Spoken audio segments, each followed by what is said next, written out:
Okay, so there's been some stuff. Apparently, it hit international news that, yeah, where I live, New Zealand's having some pretty bad weather. There's been some pretty serious floods and, yeah, quite a lot of damage. I didn't even know there was floods happening, really, until I showed up to, squash lessons, and then the person there was like, oh yeah, squash lessons are cancelled because the insane weather. And I was like, what? And I walked outside and I nearly fell over because of how strong the wind was. Um, but yeah, so it's been on the news. I haven't really been affected at all. I know some people that are. Some houses are getting a bit wet. Um, Unfortunately, a guy pretty close to where I live drowned, which was quite scary because, like, I think I live in a pretty hilly area, so when these sort of storms come around and there's always there's flooding, it's never really that big of a deal where I live.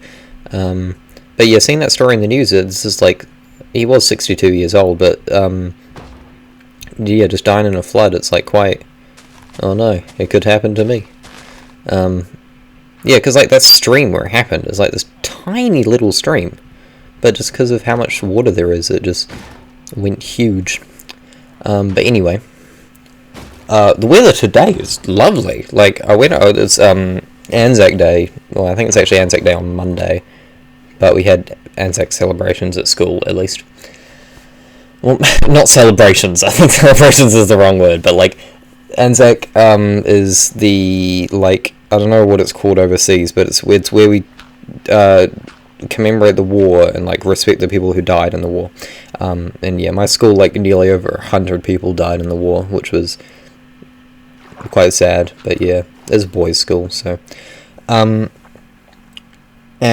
there's the day is, like, I woke up this morning and it was freezing cold for some reason. It's like really nice, sunny, blue skies, open, beautiful weather, but it was just really cold for some reason. And I thought, like, wow, maybe it's because it hasn't been winter in a while and I'm still getting used to winter. But yeah, that's pretty cool. And squash as well, I mentioned that earlier. I've just started playing squash. One of my friends roped me into it, which is still fun. Like, I've played a tiny bit of squash over the holidays, and then just the other day, when the thing was cancelled, we just still stayed there at the squash courts and played for a bit, because it's indoors, the weather doesn't affect us then. It's a pretty full-on sport. I'm not a very sporty person. I don't play many sports. I've played a little bit of badminton last year, and like that's about it. So like I guess it's just racket sports that I only ever play. It's quite weird, squash, because it's like you play against an opponent, but you don't have two sides of a court. Like you do when you're serving, but when you just play normally, like, well, when you're not serving, I mean, you can just walk into the other person's half and hit the balls just anywhere, and it's just chaos, and you can run anywhere. And there's actually a way of doing like a foul in a squash, because you can just kind of walk in front of the person, that you can just walk in front of the person you're playing against, stop them from getting to the ball, which is, against the rules, but it's still kind of funny that that's a thing that can happen. But yep, I've played like 2 hours of squash in my life now, and it's alright, it's pretty fun. Still learning, obviously, because I've only played 2 hours in my life, but yeah, I'm looking forward to that, and I'm looking forward to when I can actually get to a lesson where the thing is happening, because it's not happening this Monday, because it's Anzac Day. But yeah. What else did I want to say? I want to talk a bit more about the weather, actually. There was more things about that. These storms have been coming around like more and more often, and I don't know if that's just because it's affecting me more and I'm actually noticing it, or if it's because of climate change. And I think it's both. Obviously climate change is affecting it. But yeah, if you go back like 5 years, if something like this happened, I probably wouldn't even notice. Well, I probably would, but I wouldn't remember, is what I mean. Like, I don't remember now the storms that happened 5 years ago. But yeah, they are definitely happening more and more often, because it wasn't like this too long ago, like 20, 30 years ago. Good old climate change.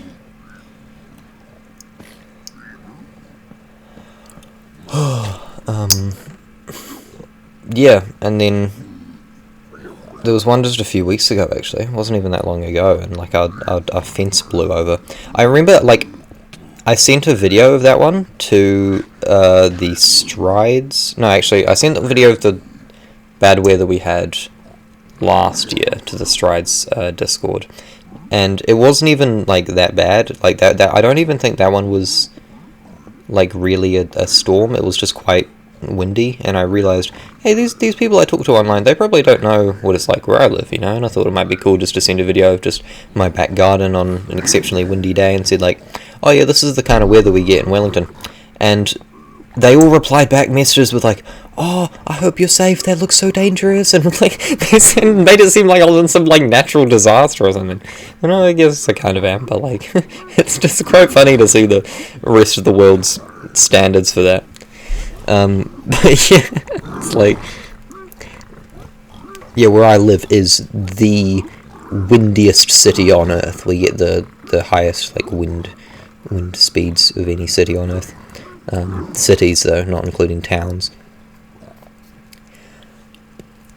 And oh yeah, our fence blew over, which is pretty severe. But that happened to like so many people. Like nearly everyone I talked to lost their fence in that storm. Oh yeah, the weird thing was the storm that happened just recently. Happened last week into this week, mostly this week though. That was a few days after a cyclone. And you would have thought that the cyclone would have worse weather than the actual red wind warning storm that happened. But yeah, quite weird. I don't know if that was related. Yeah, there's probably something about that online. But yeah, apparently, like, yeah, the cyclone was not even that bad. Like, it was pretty chill. Or at least where I live. In other parts of New Zealand, it was pretty severe. But where I live, the cyclone was alright. I don't even remember the name of the cyclone. Oh, it was like Valai or something, because it started as somewhere in the islands. Yeah, it started in like Vanuatu, and the people there named it. And then a few days after the cyclone, the weather was like so much worse, and then school was actually cancelled for one day. And that was the day after the squash game was cancelled.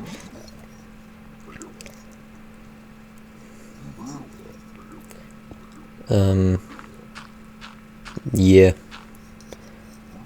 So I've been doing more Minecraft speedrunning. It's incredibly addictive. Like, I don't know what it is about it, but it's like every time I lose a match or forfeit a match or anything in this ranked speedrunning, which is actually this is a really cool mod.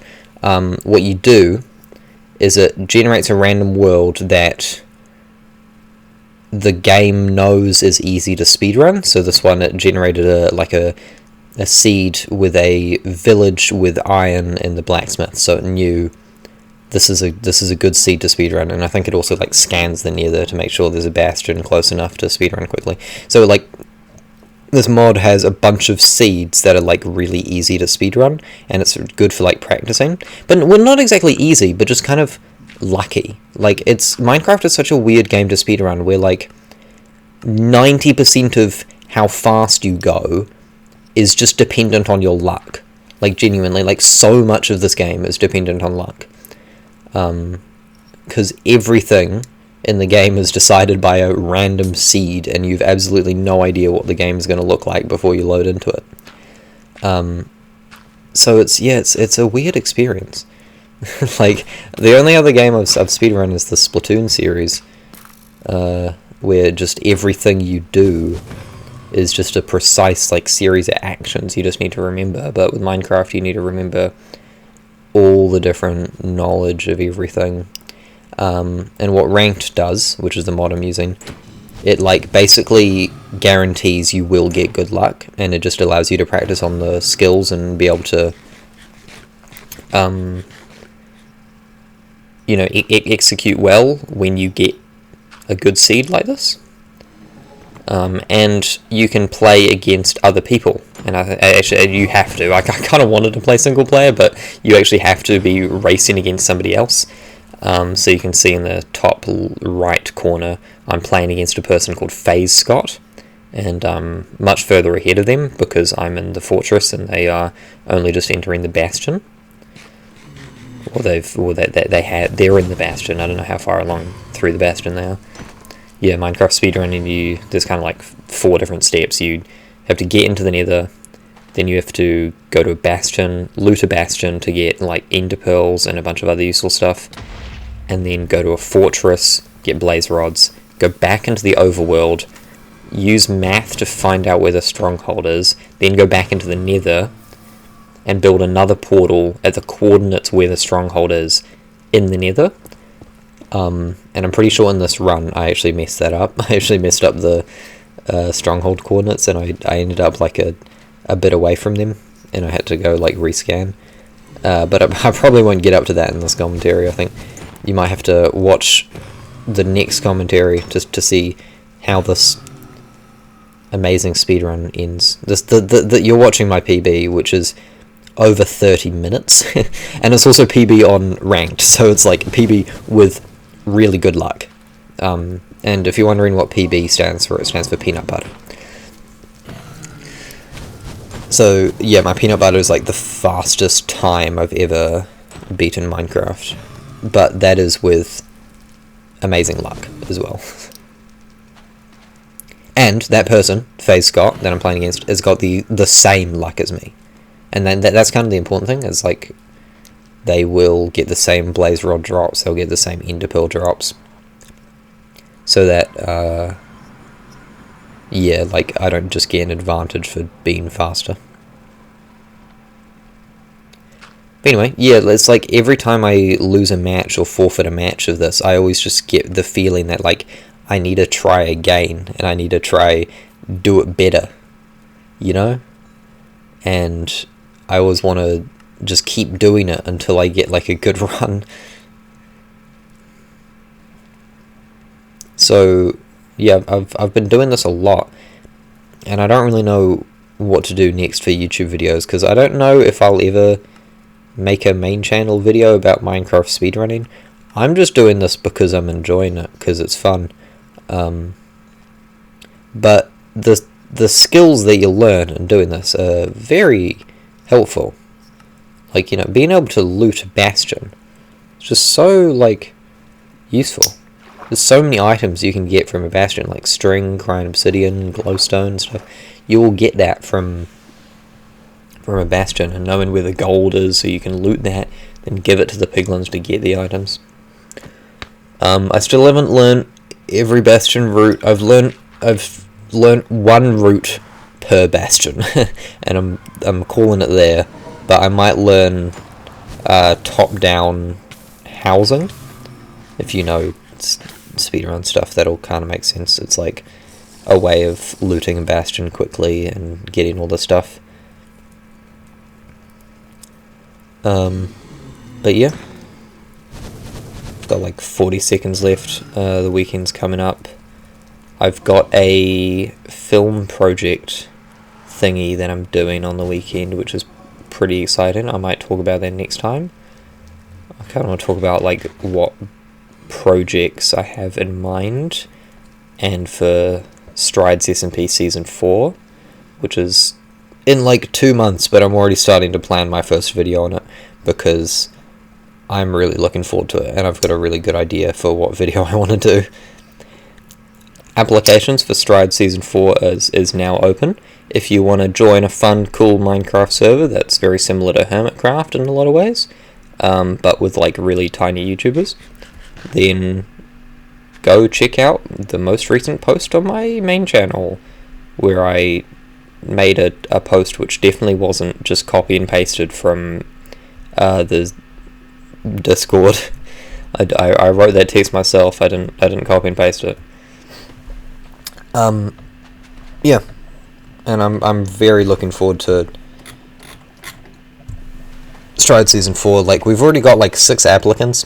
One of them is like 35 years old. Actually, I don't know if I should be saying this in a public YouTube video, but like, yeah, it's like kind of slightly like no one actually cares, but like they kind of like to have the idea of privacy and just don't say so. I won't say who's been accepted yet. Well, we haven't actually accepted anybody yet, but we haven't decided for anybody yet. You know, we haven't ruled out anyone. But so far the applicants are looking pretty good. And you do have to be a YouTuber, I think. I haven't actually watched the application video. I should probably watch that. Not that I'm planning to apply, but anyway. So watch the rest of the speedrun next week, where I talk about content plans, or maybe not content plans, but just kind of like plans in general for creative stuff I'm making. So that's like my stop motion film. That's my project that I'm filming this weekend, which I kind of want to put on YouTube, but the other people in it really don't want it to be on YouTube, so I'll respect that. See ya.